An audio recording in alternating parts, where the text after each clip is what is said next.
Hello everyone, this is your host Jaime Buckley, and this is Life of Fiction, Episode 5.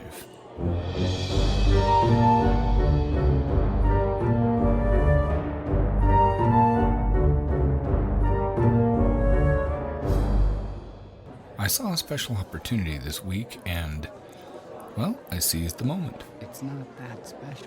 While forming the outline for the first book in the Chronicles of a Hero series, I talked a bit about the protagonist, Wendell P. Dipmier, in a recent article. And it was important for me to share a little of why he was chosen to be the hero of these books. I'd like to know that myself. So, before Wendell starts his adventure on lifeoffiction.com, I asked him to join me today for a cup of coffee and a simple interview. Perhaps answer a few questions that would interest readers. You're setting them up for disappointment. If I can get him to cooperate. Oh, I'll cooperate. I just don't know what you expect of me, Jamie. I haven't done anything yet, and if you are perfectly honest, you don't know how well I'm going to do either. I have a pretty good idea. Trust me, all right? All this is supposed to be is a simple interview, so the listeners can get to know you a bit. Hopefully they'll get a better idea if this is a story they'll want to follow.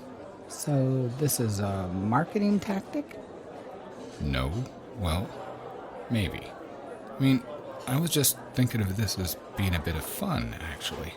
Marketing is fun? Well, no. I'm referring to spending a little time with you. You know, having a chat, exchanging a few ideas, and getting to know one another better. I mean, is that all right with you? Sure. Sounds good. So, are you the voice in my head, or am I the voice in yours? What? Well, one of us isn't real. Who's the fake? Neither of us is fake. And we're sitting in a coffee shop surrounded by perfectly happy people. Perfectly happy to ignore us. Why would that even matter? You're real to me. Then I'm the fictional character and you're mentally unstable. So much so, your hallucinations are loud enough for people to hear on a podcast? How did this get so off track? Mentally unstable people aren't usually on track, Jamie. Wait. Hold on. I'm not having this conversation with you. So we're not doing this podcast? I mean, I'm not going to argue with you. Okay, fine. Let's do this as two fictional people in a fictional coffee shop where everything is completely normal. Says the unstable one. Hey. Sorry. I just want listeners and readers to get to know you a bit better. Is that all right? To get a feel for your personality, maybe get a glimpse of what kind of adventures you're likely to have. Something you already know about, huh? Maybe. Trust me, you'll be fine. Spoilers! No spoilers. If you stay true to who you are, and you're open to learning from your experiences, no matter what they may be, you'll always be fine in the end. You learn and you grow. That's not a spoiler. That's just life. Huh. Okay, I'll buy that. I thought you might. Yeah, right. I have some questions I'd like to ask, and all you gotta do is answer honestly. Okay? Shoot. How would you describe yourself? Like looks, personality? Yeah. Well, if I were to rate myself on a scale, I'd probably give myself a 4.5 on looks, maybe a 5 on a good day. Just a 5? Well, I always hear girls rating themselves as a 9 or a 10. Everyone seems to think they're hot. People full of themselves, but I just feel average. I don't wear designer clothes, my hair is wavy but not styled, my nose has been broken more times than I care to remember. I'm wiry, but pretty strong. Not athletic, but fit enough to be of use. And I like helping people. Doing things for folks they can't do for themselves. Always enjoyed working in the handicap class in middle school, and I volunteer at the retirement center on holidays. So what's wrong with average anyway? Not a thing. brown hair, brown eyes, and less than 6 months away from my 18th birthday. That's about it. Can you share some insight into your early life and upbringing? I really think people would be interested in how your experience shaped your personality and worldview. Wow. Formal question. Grew up youngest of 7 kids. 4 sisters, 2 brothers. They're all married and moved away. Always wish we'd been closer, but life, right? Mom and Dad were amazing, great people.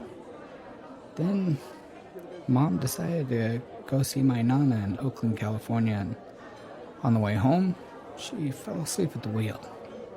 It broke my dad when she died. And I get that. She was the center of our universe. And after she died, none of us were the same. And I kind of faded from everyone's world, I guess. What? I don't understand what you mean, Wendell. We all deal with pain in our own ways, right? My siblings had their own families to fall back on. Dad used work and drowned himself in that. And I thought that he would turn to me, but, he didn't. Needs to cope how he can, I guess. Oh. Anyway, sorry, I guess that's not the answer you were looking for. Dad and I don't talk much. Kind of an afterthought. It just hurt for him. Get up each day, keep moving, breathe in and out. It's what we do. Waiting for the hole that Mom left to hurt a little less. I have school and my best friend Evan Matthews help me cope. Known him since we were 2 and he moved in next door. He has amazing parents. Always been there for me, but more so when Mom passed. I appreciate that. As for my worldview, well, the world sucks. People are selfish and just about everyone and everything around us encourages that selfishness. I don't believe life is really this hard. We make it that way.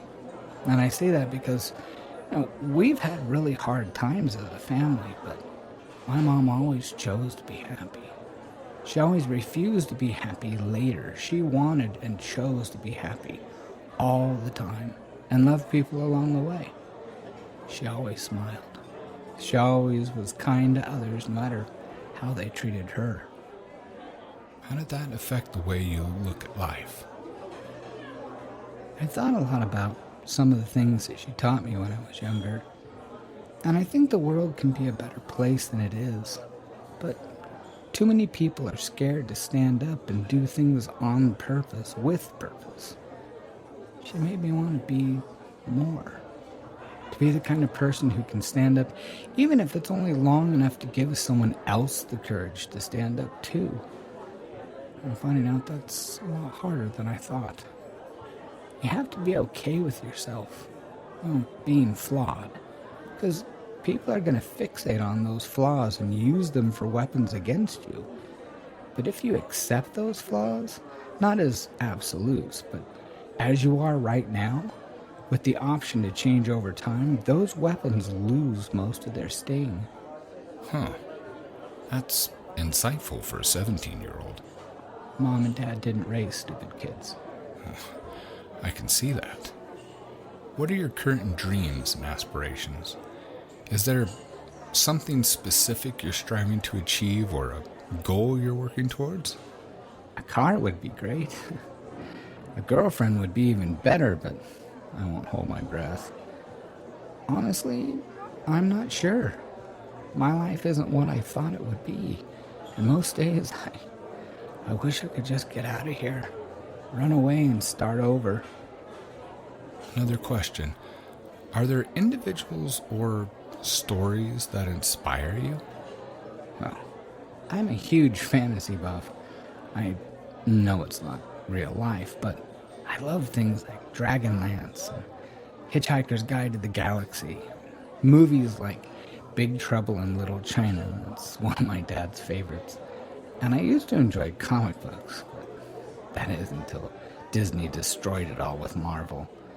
In real life, though, I I'd have to say that my dad has always been my hero until Mom died. Then there's my buddy Evan. Guy's the real deal. Tough, but kind, smart, and girls love him. He's built like a tank and is willing to come to anyone's rescue. Zero fear. Literally a hero. Yeah, I'd like to be him when I grow up. What obstacles have you encountered in your life so far? Seriously? Yeah, I think people want to know. This is messed up, Jamie. I mean, look at me. I've been a perpetual punching bag since I could walk. And no matter what I do, I can't seem to get on the other side of that fist coming towards my face. No, don't. I get that look. Because it's the look people who just can't believe things like this happen give me all the time. But I've been in the room with my other siblings when we used to play family games during their visits. Things, situations that come up in conversations where our parents have no idea what was going on. No clue that their kids were picked on, or snuck out at night, or were abused, because it didn't happen on their watch. But kids aren't always on your watch. We have to figure out how to survive, how to play the game, whatever version is being played when we show up.